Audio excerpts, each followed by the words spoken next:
Some moms want their kids to sleep longer, but some moms struggle if they need to wake their baby up. Who says life deals fair cards? But yes, sometimes you do need to wake your precious sleeping baby. My name is Wendy, and I am pediatric consultant for 8 years, dealing with thousands of babies sleep all the time. Sleeping well, love well is my motto. Here today, I want to share with you 6 situations that you need to wake your baby up, including some logic behind it. Situation 1. One nap excessively more than 3 hours. No one have right to nap more than 3 hours, not even your husband. Some infant, I would say, have a temporary right to nap more than 3 hours. But after their day and night confusion ended, and also they can have a little bit of playtime, little bit of wake time between eat and sleep, they shouldn't nap more than 3 hours. After 3 hours, gently wake them up and fit. And the purpose of waking them up, 1, is to make sure that they had enough milk taken in the daytime, so they don't have to take a lot of milk at night. 2nd, we don't want to throw their fragile little schedule out of the window. And for the baby who are 4 months old, if one nap is longer than 3 hours, then possibly they cannot nap well the rest of their day. Say, use all their luck already. So the rest of them are just going to be some short naps or not enough space to put in all the naps. And then perhaps overtiredness will occur, and then overtiredness lead to night wakens. Yikes. So yes, do wake them up after 3 hours of nap. And I will tell you how in just a little bit. Situation 2. Night splits and bonus sleep situation. Some kids around 5 months of age start to form a new habit, which is playing in the middle of the night.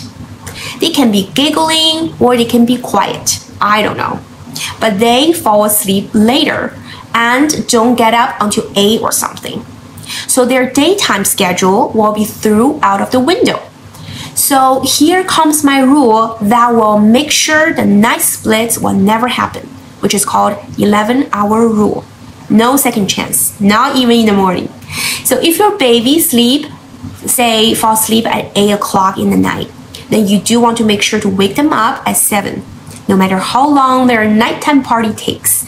So their nighttime sleep can lock in between a certain space, so their playing in the middle of the night thing will diminish. So we can have a midnight party. Situation 3, sleep late, get up late. Usually after 2 years old, when the kids have their strong will, right? The first thing they want to say no is sleep, or the mom who caused them to do so. So if your kids doesn't like to go to sleep, and even they lay on the bed, but still spend a very long time for them to fall asleep, and then they can sleeping in the morning.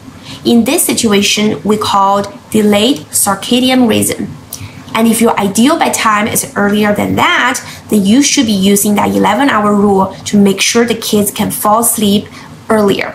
So say if your kids sleep at 8, then still wake them up at 7. Don't let them sleep in until 8:30. And you can do this shifting process slowly. By every 2 to 3 days, you want to wake your baby 30 minutes before their late wake-up time. And also in the meanwhile, you want to put your baby to the bedtime earlier, 30 minutes earlier. So in a week or so, you can shift their bedtime earlier. Here I want to say something, that kids, they are very sensitive to the sunlight. So rise and shine is actually accurate regarding to their sleep issues. So sleep when the sun hides their ray, and wake up as the sun shows its rosy face. That's how they sleep. That's how they have a healthy sleep habit. Situation 4, too late, the last nap. If your baby naps more than 3 times a day, then really watch out for the last nap. The main reason of the last nap, usually short, around like 30 to 40 minutes, is to make sure the kids are not overtired before bedtime. So my rule for that bridge little nap is that it shouldn't run too late or too long, so that they take away the tiredness of nighttime sleep. And if the bedtime shift late, then probably they have night waking or early waking problems. They're all coming for you. So here are some age and their appropriate last nap ending time. Situation 5. Nap running too late. Kind of similar to the last point. The men's sleep should happen at night. So if the nap is too late to fall asleep, then too late to wake up, then the bedtime is too late. So all the consequences, right? So if you find out that your kid's night sleep is less than 10 hours, but naps a lot in a daytime, then you do have to wake them up like 1.5 hours. And if your kid is 2 years old or older, then the nap really shouldn't need to be within 3 o'clock in the afternoon. But hey, don't forget to put them down earlier at bedtime. Situation 6. Morning naps too long. So if your baby is taking 2 naps a day, wake your baby morning naps only when your baby sleep less than 1 hour in the afternoon. So the idea is that sometimes when the kids sleep more than 1.5 hours in the morning, they tend to sleep less than 1 hour in the afternoon. So less shorter afternoon naps will cause the baby to be tired before bedtime.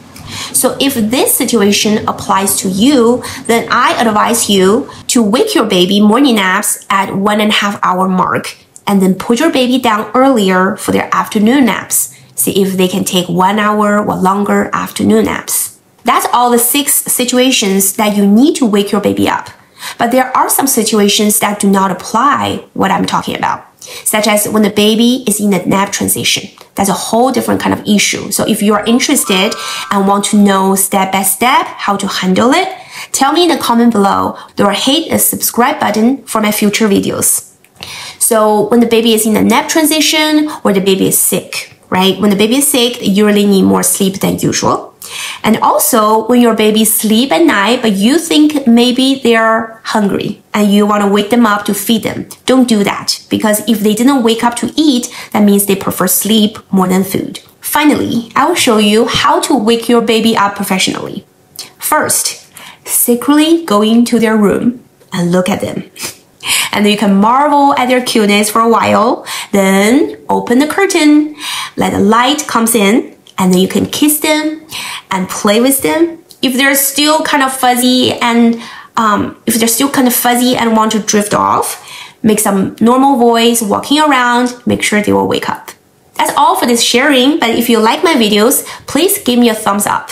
Or if you have any questions about baby sleep matters, comment below. And you can find my website here. You will see how to connect with me, or if you need like one-on-one consulting service, please contact me. And I'm Wendy, and we'll see you next time. Hope this video helpful to you. I'm Wendy. I'll see you next time.